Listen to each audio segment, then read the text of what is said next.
Chief, another question that I wanted to ask, all this stuff that happened as a result of George Floyd incident. But what happens when an officer is involved with an incident with use of force?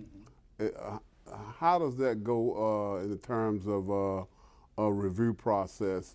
Can you kind of speak to that a little bit for me? Yeah, absolutely. I think everybody in our profession and probably our community as well learned a lot from just a tragic incident, and probably several tragic incidents around the country.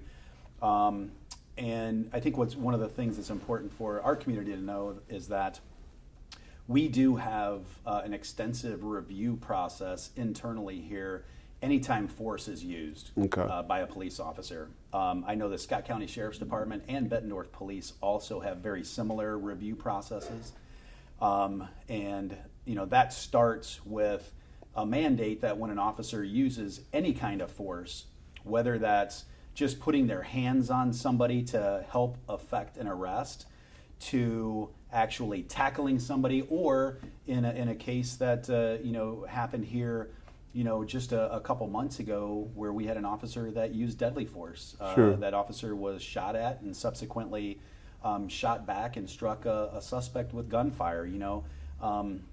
Any degree of force is reviewed by a supervisor. There is an electronic format that comes in play, and that supervisor's duty is to review everything related to that incident, meaning looking at technology like body cams, like I'm wearing today. So officers are required to wear body cameras and have those on during community when they're dealing with community members.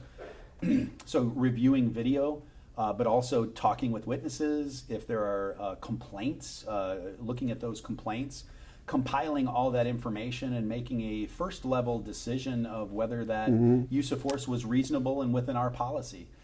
And that all of those go to commanders and the assistant chief and chief as well. So as you can imagine, we get several of those to review, most of which are viewed as within policy. If there's ever a doubt whether that force was reasonable or belief that force was outside of policy, then we open up an internal affairs investigation, and that complete investigation is done after that.